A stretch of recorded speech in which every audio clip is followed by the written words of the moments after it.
nous te rendons gloire et honneur. Nous levons nos mains et te louons en exaltant ton saint nom. Nous te rendons gloire et honneur. Nous levons nos mains et te louons en exaltant ton saint nom, car tu es grand, Seigneur, tu fais des miracles, nul n'est comparable à toi, nul n'est comparable à toi, car tu es grand, Seigneur, tu fais des miracles, nul n'est comparable à toi.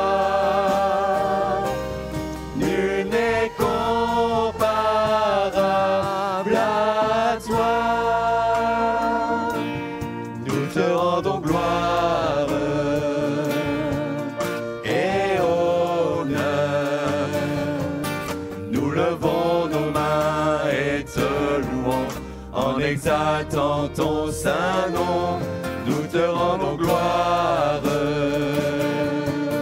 et honneur. Nous levons nos mains et te louons en exaltant ton saint nom, car tu es grand, Seigneur, tu fais des miracles, nul n'est comparable à toi. Comparable à toi, car tu es grand, Seigneur, tu fais des miracles, nul n'est comparable à toi, nul n'est comparable à toi, car tu es grand, Seigneur, tu fais des miracles, nul n'est comparable à toi. Comparable à toi, car tu es grand, Seigneur, tu fais des miracles, nul n'est comparable à toi, nul n'est comparable à toi. Frères et sœurs, chers amis, bonsoir. Nous nous retrouvons pour partager un instant la parole du Seigneur. Et nous croyons que Dieu a encore quelque chose de bon pour chacun d'entre nous. Je vous invite à faire une lecture dans l'évangile de Matthieu, au chapitre 12 et à partir du verset 9. Et il nous est dit, étant parti de là, Jésus entra dans la synagogue. Et voici, il s'y trouvait un homme qui avait la main sèche. Ils demandèrent à Jésus, est-il permis de faire une guérison les jours de sabbat ? C'était afin de pouvoir l'accuser. Il leur répondit, lequel d'entre vous, s'il n'a qu'une brebis et qu'elle tombe dans une fosse le jour du sabbat, ne la saisira pour l'en retirer? Combien un homme ne vaut-il pas plus qu'une brebis? Il est donc permis de faire du bien les jours de sabbat. Alors il dit à l'homme, étends ta main. Il l'étendit et elle devint saine comme l'autre. Amen. Et je pense que le Seigneur aujourd'hui s'adresse à chacun de nous. Il s'adresse à notre cœur. Il s'adresse à nous pour nous poser une question. Et le Seigneur nous dit, lequel d'entre vous, s'il n'a qu'une brebis et qu'elle tombe dans une fosse le jour du sabbat, ne la saisira pas pour l'en retirer? S'il vous est arrivé un jour de perdre un animal qui vous est cher, un chat, votre chien ou un autre animal, ne ferez-vous pas tout ce qui est nécessaire en votre pouvoir pour le retrouver s'il se perdait? S'il tombait dans une fosse, ne feriez-vous pas tout ce qui est nécessaire pour le secourir, pour l'aider? S'il a besoin de vos soins, ne feriez-vous pas également ce qui est nécessaire pour le soigner, pour lui apporter ce qu'il a besoin? Et vous iriez même jusqu'à déranger le vétérinaire pour qu'il s'occupe de ce petit animal que vous aimez. Dieu, dans sa grâce, s'adresse à nous. Et il nous dit, combien un homme ne vaut-il pas plus qu'une brebis? Et le Seigneur nous dit, il est donc permis de faire du bien les jours du sabbat. Combien vous valez plus qu'un animal que vous déchirez le plus? Aux yeux de Dieu, vous avez plus de valeur. Et lorsque nous regardons un peu l'état de notre cœur, notre situation, les difficultés que nous rencontrons, et nous pouvons dire qu'il y a bien des souffrances que nous aurions pu éviter. Combien de soucis, de difficultés, d'épreuves, de maladies, si nous avions compris que le désir de Dieu est de nous faire du bien, et je dirais même beaucoup de bien. Le désir du Seigneur, c'est de nous faire du bien. Mais malheureusement, nous avons décidé pour un grand nombre de vivre autrement. Nous avons désiré de vivre autrement. Nous avons choisi de suivre, de vivre sans suivre le Seigneur Jésus. Nous avons décidé de vivre sans s'occuper de ses commandements, de ses conseils. Parce que Dieu nous donne des conseils dans sa parole. Et sa parole est précieuse pour nous. Il nous le rappelle. Et nous avons fait des essais, nous avons travaillé, nous avons œuvré, nous avons fait des efforts, nous avons entrepris des choses et il y a eu des échecs dans ce que nous avons fait. Dans certaines situations, nous nous sommes mis même en danger, malgré tout. Et malgré les recommandations de prudence, nous avons pensé que cela arrive aux autres, mais ça ne nous arrivera jamais. Et pourtant, il y en a combien que l'on voit sur les routes avec des fleurs et qui créent des souffrances dans des maisons avec une vitesse excessive. Plusieurs se sont mis en danger. Ils ont risqué des accidents et certains même en sont morts. Lorsque l'on met sur un paquet de cigarettes, je ne sais pas si ça existe encore, fumer tue, et que l'on va au-delà de ces recommandations et de ces avertissements, on néglige, pour ne pas dire on méprise cet avertissement jusqu'au jour où la maladie nous atteint. Alors nous avons eu des conseils, des préceptes, des avertissements dans le monde et nous faisons ce qui nous semble bon. Et que dire encore de l'alcool, des dettes inconsidérées, des décisions malheureuses et bien d'autres choses encore. Et on se croit les maîtres de notre avenir et nous n'apercevons pas la tempête qui vient sur notre vie. D'ailleurs, dans le livre des Actes des Apôtres, que l'on trouve dans la parole de Dieu, il nous est dit, à l'époque où l'apôtre Paul était pris pour aller sur Rome, il est dit, un léger vent du sud vint à souffler, et ceux croyant maîtres de leur dessein, ils levèrent l'ancre et côtoyèrent de près l'île de Crète. Un léger vent. Un léger vent vient à souffler. On dit bien, c'est vrai, il peut y avoir des avertissements, des choses, on nous dit des choses qui sont là, mais nous ne voulons pas entendre et on se croit maître de notre dessein. On se croit maître de notre vie. On se croit ceux qui pouvons dominer et diriger les choses, et si les choses vont mal pour les uns, ça n'arrivera jamais pour moi. Mais quel drame lorsque nous sommes frappés par le désespoir, lorsque le malheur nous frappe, que la tempête s'abat sur nous, et nous sommes là juste, et nous sommes à juste raison dans un profond désespoir. Quelle détresse, quelle souffrance quand cela nous arrive. Alors il y a des hommes qui passent par des moments difficiles, qui passent par des craintes, par des souffrances, par de la détresse. Et dans les moments difficiles, on peut dire, bien, et c'est ce que nous entendons, si Dieu existait, cela ne m'arriverait pas. Si Dieu m'aimait, je ne serais pas dans telle situation. Seulement, le Seigneur, dans sa parole, d'une manière ou d'une autre, Dieu nous parle d'une manière ou d'une autre, nous a avertis, nous a donné des conseils, nous a donné ses commandements. Et il l'a fait pour notre bien, pour notre bonheur, pour notre bien-être.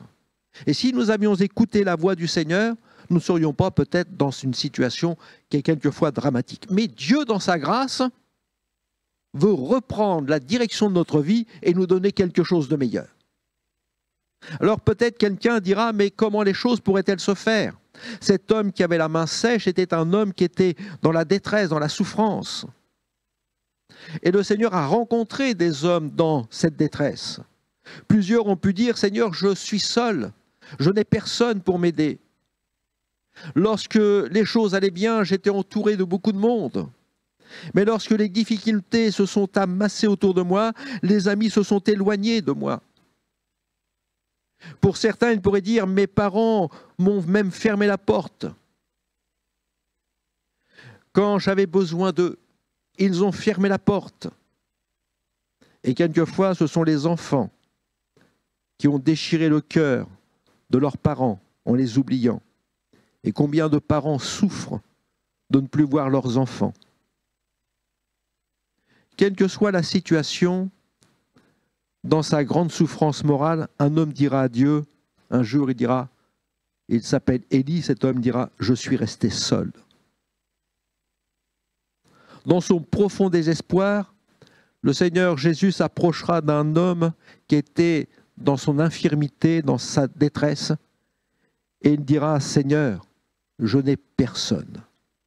Je n'ai personne. Je suis resté seul.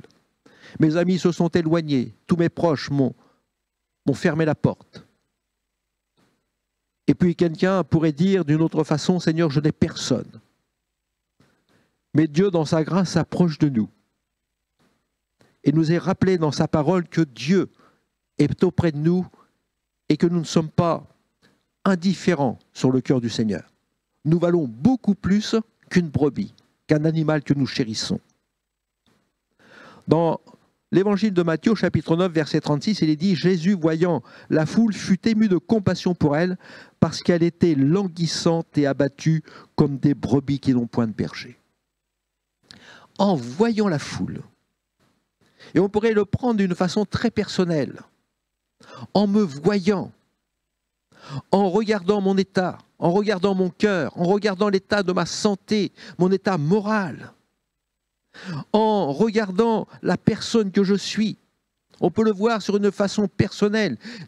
Jésus voit la foule, mais il nous voit personnellement, là dans notre coin, dans notre solitude. Lorsque je dis, mais Seigneur, je suis seul, je suis bien isolé, Seigneur, je n'ai personne, mais Jésus me voit.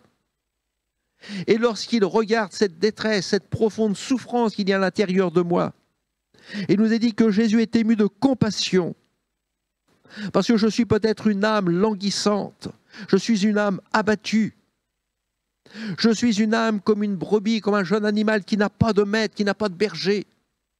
Et le Seigneur est ému de compassion pour moi. Mais dans sa grâce, Jésus s'approche de vous aujourd'hui et il vous rappelle combien vous êtes précieux. Il vous rappelle ce qu'il nous dit, combien un homme ne vaut-il pas plus qu'une brebis. Il veut donc vous faire du bien.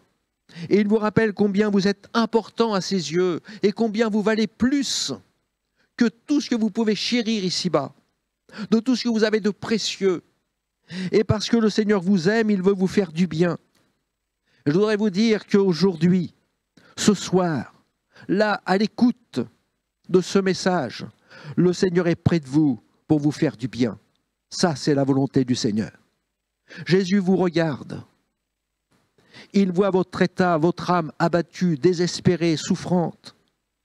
Mais il ne reste pas indifférent à votre situation. Il veut que ça change pour vous. Il veut que vous ayez du bien dans votre cœur. Il désire qu'il y ait du mieux dans votre corps. Il veut poser sa main sur vous, vous faire beaucoup de bien.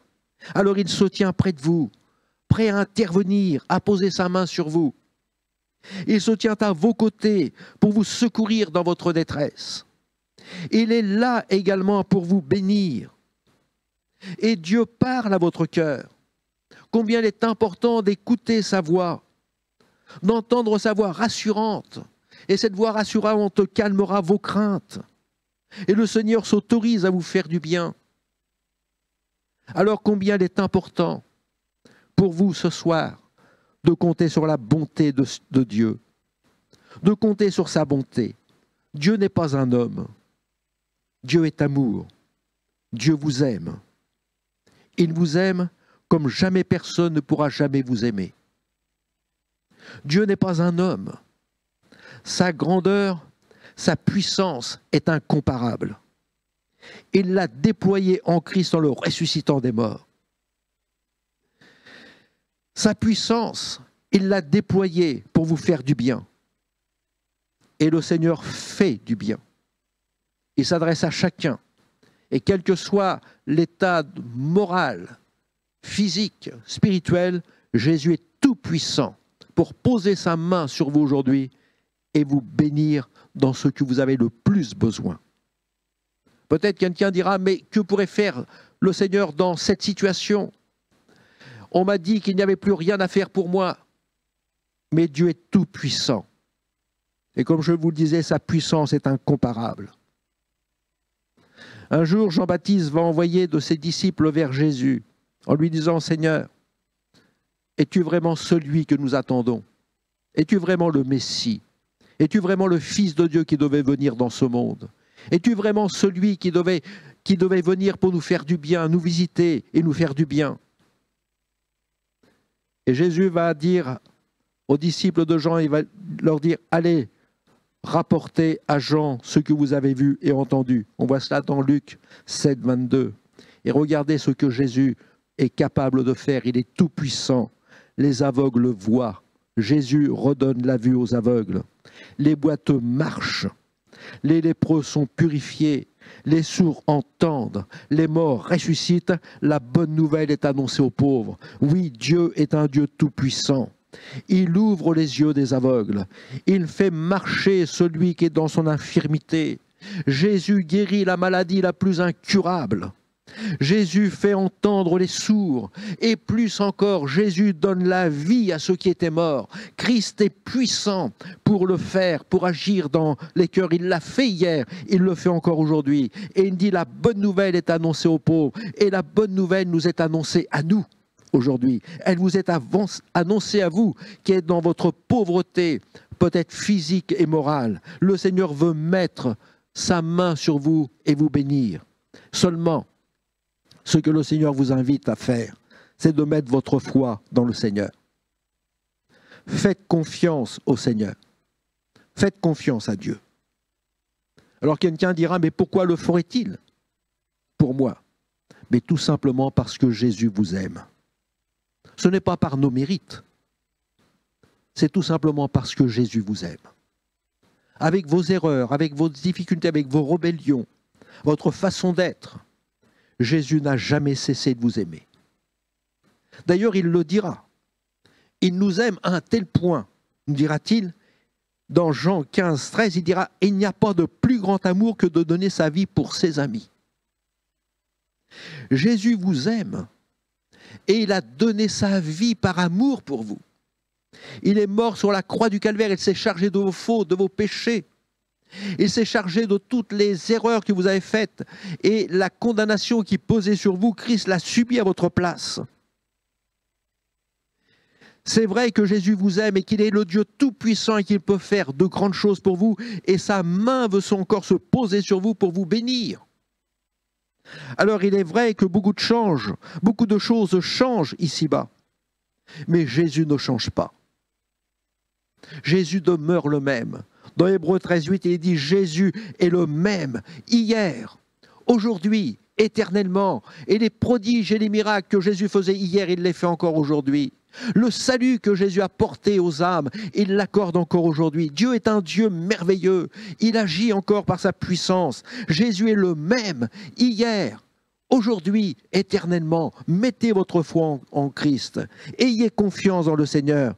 Il y a tant de bonnes choses que Jésus a préparées pour vous. Faites un acte de foi. Allez vers le Seigneur. Faites un acte de foi. Croyez dans le Seigneur. Écoutez sa voix. Cet homme que nous avons vu lorsqu'il était dans la synagogue, il est dit que Jésus était là et il va s'adresser maintenant à cet homme. Et Jésus s'adresse personnellement à vous, comme il s'est adressé à cet homme qui avait la main sèche. Et Jésus va dire à cet homme, étends ta main, et il l'étendit et elle devint saine comme l'autre.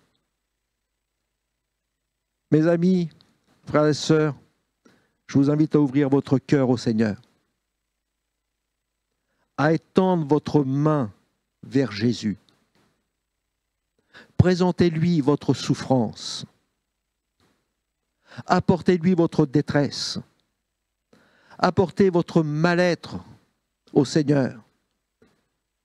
Apportez en tendant votre main vers lui votre maladie. Faites-lui connaître ce qui est sur votre cœur. Et attendez-vous maintenant à la bonté de Dieu. Et Jésus va étendre sa main, va étendre la bénédiction, va répandre sa bénédiction sur vous. Comptez sur la bonté de Dieu. Jésus, ce soir, veut vous faire du bien. Il veut répondre à votre prière. Il veut répondre aux besoins de votre cœur.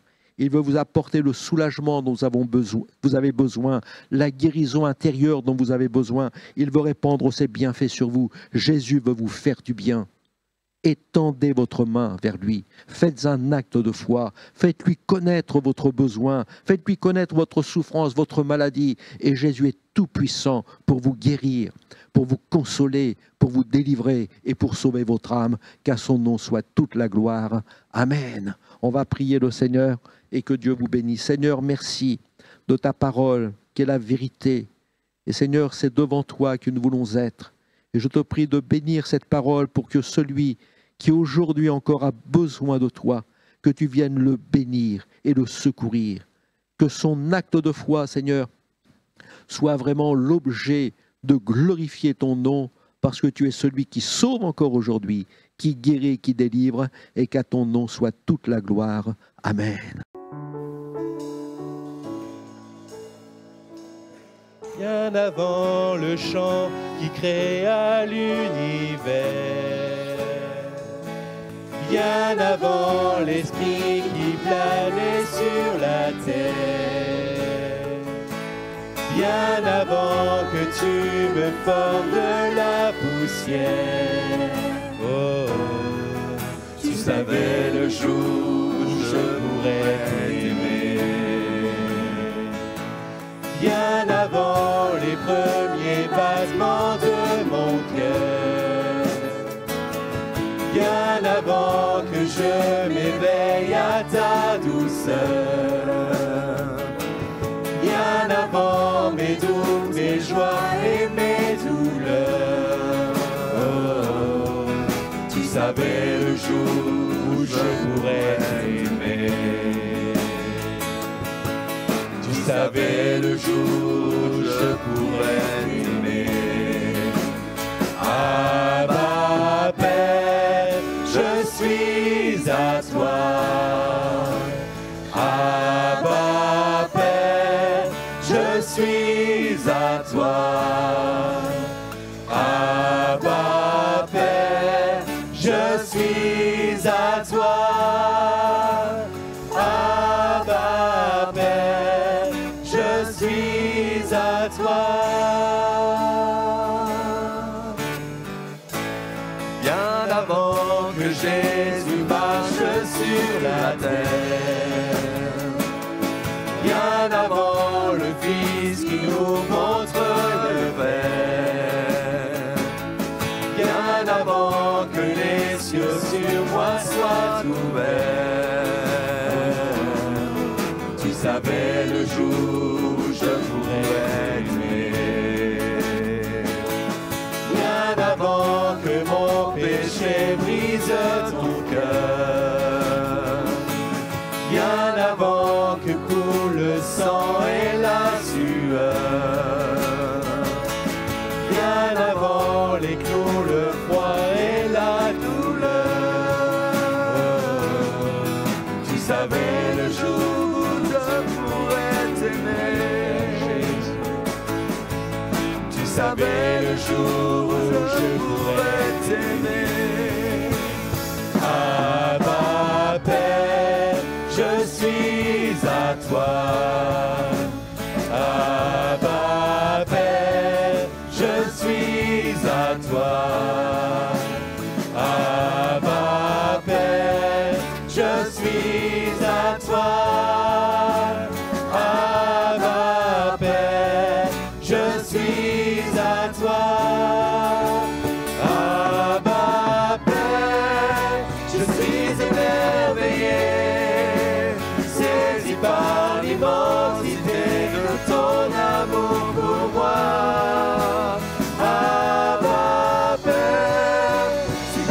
est ta tendresse. Mon cœur est grand ouvert et je viens plonger dans tes bras. Abba Père, je suis émerveillé, saisi par l'immensité de ton amour pour moi. Abba Père, si grande est ta tendresse, ton cœur est grand ouvert et je viens plonger dans tes bras. Abba Père, je suis à toi.